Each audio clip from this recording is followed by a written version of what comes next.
예, 안녕하세요. 이변은 있다의 이동현 변호사입니다. 예, 오늘은 청소년 마약 펜티날로 경찰 조사를 받게 되었다면 어떻게 대응해야 되는지에 대해서 한번 알아보도록 하겠습니다.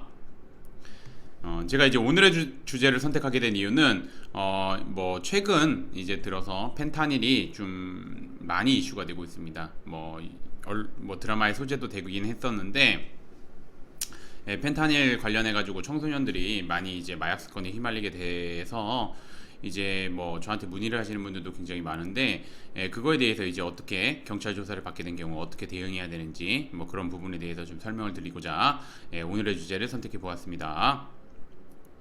우선 들어가기 앞서 펜타닐은 뭐고 펜타닐은 어떻게 처벌되는지 한번 보겠습니다.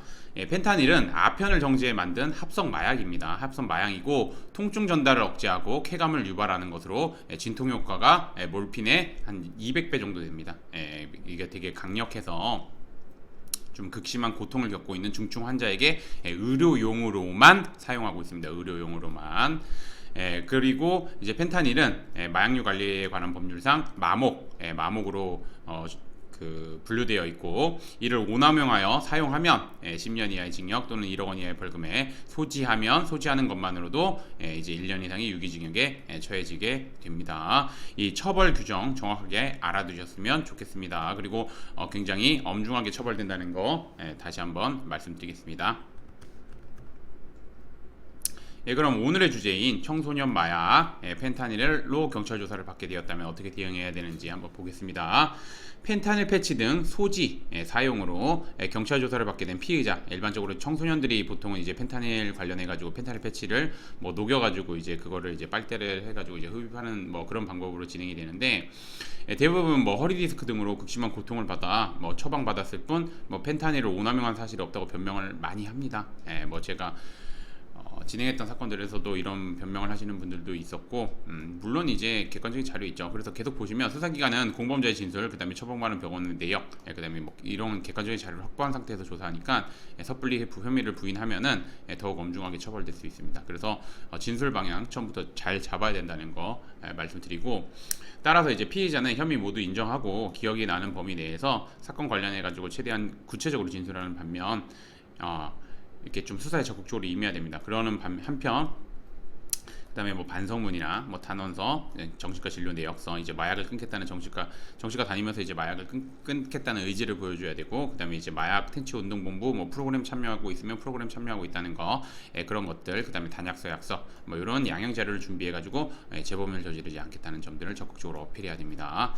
그런데 이제 뭐 청소년들 같은 경우는 뭐 제가 밑에서 언급드리겠지만 이제 소년부 재판 받을 것이라고 생각해서 되게 안일하게 대항하는데, 마약 범죄 같은 경우는 되게 중대범죄이기 때문에 일반 소년부 재판을 받기보다는 일반 형사 재판을 받을 가능성이 매우 높고, 뭐 정말 소량을 투약하거나 아니면은 뭐 그런 경우가 제외하고는 대부분 일반 형사 재판을 받게 돼서 마약 전과가 생길 수 있다는 거 좀 정확하게 잘 알아주셨으면 좋겠습니다. 그렇기 때문에 초기부터 잘 대응해야 되고, 이렇게 뭐 이렇게 변명하거나 이러면 안 되고, 초기부터 이제 만약에 객관적인 자료 있으면, 그리고 실제 했다면 이렇게 변명할 게 아니라 혐의 인정하고 선처를 구하는 방법으로 진행을 해야지, 뭐 기소유예나 아니면은 이제 뭐 가벼운 벌금형, 뭐 아니면은 이제 혐의 인정하면은 뭐 사안에 따라서는 이제 소년부 재판을 보내주게 되고, 소년부 재판을 받게 되면은 소년부 송치로 해주게 되면 뭐 그거는 이제 보호 처분을 받게 되는 거니까 전과는 아니겠죠. 뭐 그런 식으로 이제 대응을 해야 된다는 거.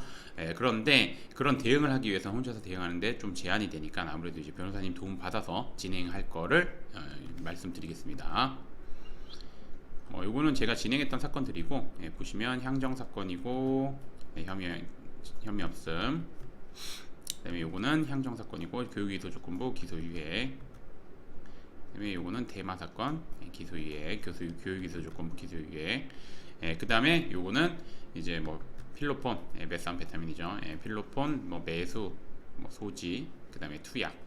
이렇게 행위 태양이 여러 개 있었는데 가벼운 벌금형 나왔던 사건입니다. 이것도 이제 초기에 좀 잘 대응했고, 클라이언트 분께서 이제 좀 혐의 부인하면서 이제 뭐 변명하려고 했는데 그렇게 하면 안 된다고, 수사기관에서 당연히 객관적 자료 가지고 있고, 그다음에 뭐 실제 마약을 투약했기 때문에 혐의 인정하고 선처 구하는 방향으로 했고, 그래서 뭐 치료 적극적으로 받으셨고, 그다음에 반성문도 주기적으로 잘 보내주셔서 잘 마무리된 사건입니다.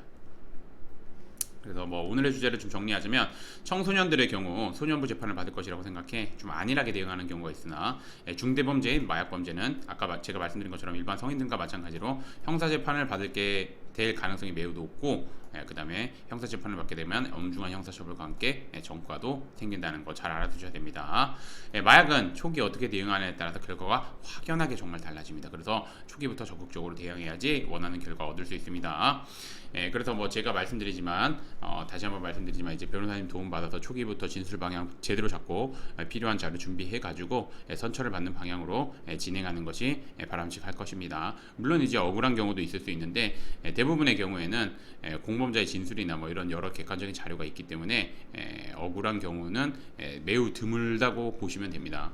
근데 뭐 가령 이제 그 집단 안에 있다가 마약 혐의를 받게 되는, 뭐 이제 청소년들 같은 경우 이제 혼자 펜타닐 같은 경우 뭐 섭취하지 뭐 이렇게 사용하거나 그러지 않습니다. 보통 이제 모여서 하기 때문에 거기 그냥 이제 같이 가서 있다가 억울하게 혐의 받는 경우 있는데, 그런 경우를 제외하고는 일반적으로는 거의 대부분 하다가 적발되는 경우이기 때문에 혐의 인정하고 선처받는 방향으로, 그리고 진술도 좀 잘 해야 되기 때문에 그렇기 때문에 이제 변호사님 도움 받아 진행하는 게 맞고, 그리고 이제 변호사님 도움 받을 때 제가 누누이 말씀드리면, 첫 번째 마약 관련해 가지고 여러 사건을 다뤄본 변호사님이신지, 두 번째 마약 사건에서 좋은 결과를 도출해낸 변호사님이신지 그거 꼭 확인하셔서 그런 변호사님, 요건을 갖추신 변호사님의 도움을 받는 것이 바람직할 것입니다.